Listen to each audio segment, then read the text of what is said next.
Karena setiap orang itu kan kemampuan modalnya itu kan berbeda-beda ya teman-teman. Mungkin teman-teman ingin atau punya modal langsung beli indukan misalkan 10 pacer 1, terus ataupun beli darah-darah 10 ekor pacernya 1, itu kan juga bagus.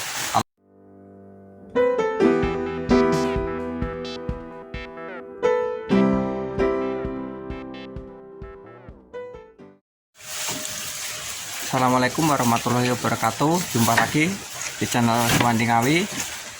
Sebelum tonton videonya, untuk teman-temanku yang baru menemukan channel kami, mohon dibantu di like, di komen, dan di subscribe ya teman-teman, dan tekan tombol lonceng notifikasinya supaya teman-temanku mendapatkan video terbaru saat saya upload video. Dan juga mohon di share ke teman-teman panjenengan agar mendapatkan informasi seputaran peternakan ya teman-teman. Oke teman-teman, kali ini saya nggak bisa jualan kandang, soalnya itu darah kami ini hujan dari siang tuh enggak reda sampai sekarang. Dan kali ini kami di sini akan bahas mengenai pemilihan ataupun untung mana atau cepat untung mana di antara breeding yang memilih dere ataupun darah, juga indukan yang sudah bunting ataupun pemilihan dari induk bawa anak ya teman-teman. Oke teman-teman, khususnya bagi teman-temanku peternak pemula, kenapa ini kami bahas? Karena ini mungkin sangat penting untuk teman-temanku, terutama yang peternak pemula. Jadi berapa sih ideal kita memulai beternak kambing, ataupun apa sih yang harus kita pilih, induk atau darah ataupun yang sudah bawa anak? Kalau menurut kami itu untuk berapa ataupun berapa jumlahnya itu tergantung panjenengan semuanya. Karena apa? Karena setiap orang itu kan kemampuan modalnya itu kan berbeda-beda ya teman-teman. Mungkin teman-teman ingin atau punya modal langsung beli indukan misalkan 10 pacer 1, terus ataupun beli darah-darah 10 ekor pacernya 1, itu kan juga bagus kalau memang sudah siap dengan modal ataupun siap dengan pakan-pakannya. Kalau untuk pemula yang kecil seperti kami, ya mulailah dengan semampunya saja, misalkan 2 indukan atau 1 indukan. Itu untuk yang pemula banget, yang memulai dengan modal yang sedikit seperti kami, ya jangan banyak-banyak dulu. Kita mulai dari breeding, beli indukan 1 ataupun diri 1 seperti itu, ataupun 2. Jadi untuk idealnya itu ya menurut kemampuan kita saja lah. Kalau untuk pemilihannya itu pun juga tergantung dari keinginan panjenengan semuanya. Karena kalaupun beli induk sama anak itu juga mahal. Kalaupun beli induk yang sudah bunting itu kemungkinan juga harganya mahal ya teman-teman. Kalau dere ataupun darah kan mungkin harganya juga masih bisa miring. Jadi menurut kemampuan panjenengan. Tapi kalau menurut pengalaman kami ya teman-teman, di kandang kami ini ya seperti yang selalu saya bilang, itu mendingan beli bibit induk sama anak teman-teman.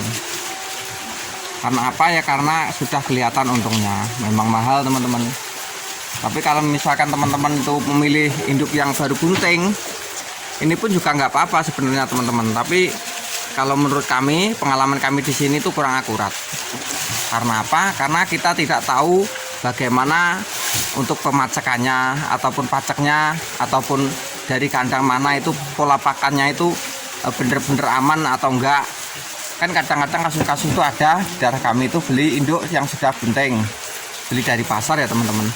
Ya mungkin karena capek dari perjalanan ataupun apa, itu di kemudian belum waktunya lahir, cempenya itu keguguran. Jadi itu kan sudah satu kerugian ya teman-teman. Sudah belinya mahal, terus waktu lahiran itu kambingnya itu keguguran teman-teman. Ya mungkin karena faktor kecapean dari pedagangnya itu dibawa ke sana kemari, itu bisa. Itu untuk indukan yang sedang bunting. Kalau untuk darah itu menurut pengalaman kami di sini ya teman-teman. Dulu tuh saya memang modal 2 ekor induk dengan juga anaknya itu. Sebenarnya itu juga pernah beli dari darah, katanya itu sudah bunting teman-teman. Itu saya pelihara 9 bulan itu nggak ada hasil. Padahal sudah saya pacakan juga, tapi nggak jadi. Nggak tahu kambingnya itu majer atau gimana. Jadi saya itu juga rugi itu di daerah itu. Itu beli harga kalau nggak salah itu 16.50 teman-teman. Itu kata pedagangnya itu sudah bunting. Tapi setelah saya pelihara beberapa bulan kok nggak ada hasilnya, terus kok nggak ada reaksi apa-apa. Kan waktu itu saya juga belum begitu mengerti ya teman-teman. Jadi ya masih belajar. Jadi terus saya pacakan lagi, terus akhirnya saya tunggu lagi sampai 9 bulan itu kok nggak lahiran ataupun nggak hamil lagi. Nah itu terpaksa saya jual teman-teman. Itu pengalaman kami di sini itu, dan akhirnya ya katakan gagal teman-teman. Gagal jadi itu yang untuk darahnya harga 16,5 saya jual laku 17 9 bulan melihara, udah rugi teman-teman. Itu untuk yang kambing darah.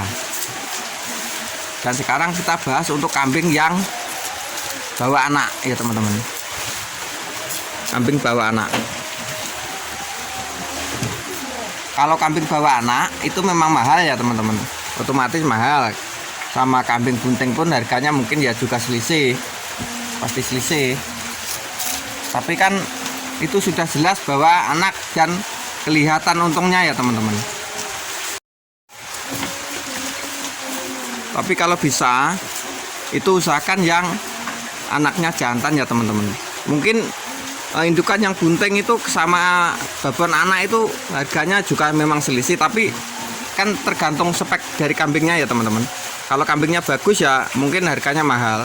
Soalnya kemarin waktu saya review di pasar, teman-teman yang baru menemukan channel kami bisa cek Suandi Ngawi channel review pasar itu harga induk bawa anak itu ada yang 29 nego dan ada juga yang 18 nego teman-teman. Itu bawa anak satu jantan.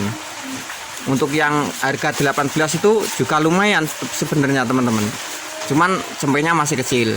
Kalau untuk yang 29 itu memang untuk cempenya itu memang sudah usia 2,5 bulan ataupun hampir 3 bulan teman-teman. Jadi hanya seperti itu. Jadi misalkan 18,50 itu kita belikan babon sama anak itu kan sudah kelihatan untungnya ya teman-teman. Itu nanti kita pelihara 1 tahun untuk cempenya, karena kemarin tuh speknya juga bagus, kepala hitam cempenya jantan itu saya yakin di harga 2,5 itu pasti lebih 3 juta ya hampir. Soalnya untuk speknya itu memang bagus, Jawa Randu kepala hitam teman-teman. Kalau indukan bunting itu kadang tuh juga ada itu yang harga 15 ataupun 17 tergantung speknya juga. Jadi seperti itu. Ini menurut pengalaman kami itu lebih memilih di induk bawa anak teman-teman. Jadi sudah jelas itu anaknya jantan, terus sudah jelas itu kan kalau nanti misalkan hampir sape ataupun belum sape itu kan bisa kita pacakan ya teman-teman. Jadi seperti itu. Kalau masalah keuntungan saya yakin untungnya tetap cepat di babon sama anak teman-teman daripada di darah ataupun di induk yang sedang bunting teman-teman. Ini menurut pengalaman kami loh teman-teman. Tapi ya memang itu tadi, kalau kita beli darah otomatis kan harganya juga murah. Tapi penantian yang lama itu kita itu kadang tuh semangatnya itu juga berkurang. Karena di kambing darah itu pun itu kadang-kadang tuh nggak satu kali itu sudah jadi teman-teman. Butuh waktu berkali-kali. Seperti itu. Kalau kita memang nasibnya bejo atau untung atau beruntung ya teman-teman, ya mungkin kita pacakan 1 kali sudah jadi. Seperti kambing saya itu. Tapi kalau seperti yang saya alami waktu awal-awal di pemula itu teman-teman, itu penantian yang lama. Setelah kita tunggu ternyata nggak ada hasilnya. Itu sudah melelahkan sekali teman-teman. Itu untuk kambing darah katanya yang sedang bunting, tapi ternyata nggak bunting teman-teman. Jadi intinya saya tertipu. Kalaupun sudah bunting, ya seperti yang saya katakan tadi, kita itu nggak tahu pola pakannya dari indukannya itu gimana, bagus apa enggak. Terus takutnya juga di perjalanan itu kadang-kadang tuh kambing tuh mengalami gangguan-gangguan yang mengakibatkan dari indukan ini nanti bisa mengakibatkan keguguran teman-teman. Jadi seperti itu resiko-resiko dari kambing darah ataupun dari kambing yang sedang bunting. Kalau induk sama anak itu selama kita itu pakannya bener, peliharanya bener, dalam 1 tahun tuh insya Allah pasti teman-teman. Kalau modal memang 2 kali lipatnya dari darah ya teman-teman. Misalkan katakan untuk yang kambing darah itu 15, untuk kambing babon anak itu katakan 2,5 lah, seperti itu. Jadi memang modalnya itu nambah sedikit, tapi di 1 tahun ke depan itu untuk cempenya yang jantan itu sudah pasti memulihkan dari pokok modal kita teman-teman. Jadi untuk cempe jantan ini sudah pasti memulihkan pokok kita, dan indukannya pasti juga sudah beranak lagi. Dan anaknya kan biasanya kalau darah itu atau tembean itu biasanya mungkin cuma 1 ya teman-teman. Kalau sudah jadi induk itu insya Allah bisa kembar 2 ekor teman-teman. Jadi kemungkinan keuntungan itu lebih menguntungkan di induk sama anaknya itu teman-teman. Jadi dengan kita beli induk sama anak, terutama pilih anaknya yang jantan, itu insya Allah itu lebih akurat teman-teman. Tapi ya semua itu tergantung teman-teman untuk kemampuan uangnya berapa, ataupun pengennya itu pilih yang induk bawa anak, atau pilih yang doroan, atau pilih yang hidup bunting, itu ya monggo terserah panjenengan. Tapi ini menurut pengalaman kami di sini itu seperti itu teman-teman. Semoga ini bisa bermanfaat dan menjadi pembanding untuk teman-temanku peternak semuanya, khususnya bagi teman-temanku peternak pemula ya teman-teman. Oke teman-teman, semoga sedikit video kami ini bisa bermanfaat dan memberikan gambaran baru untuk teman-temanku yang pemula dalam melangkah memilih bakal breeding itu teman-teman. Dan bagi teman-temanku yang baru menemukan channel kami, mohon bantuannya untuk di like, di komen, dan di subscribe, dan tekan tombol lonceng notifikasinya. Dan untuk teman-temanku yang telah subscribe, saya banyak ucapkan terima kasih. Dan saya akhiri, semoga bermanfaat. Assalamualaikum warahmatullahi wabarakatuh.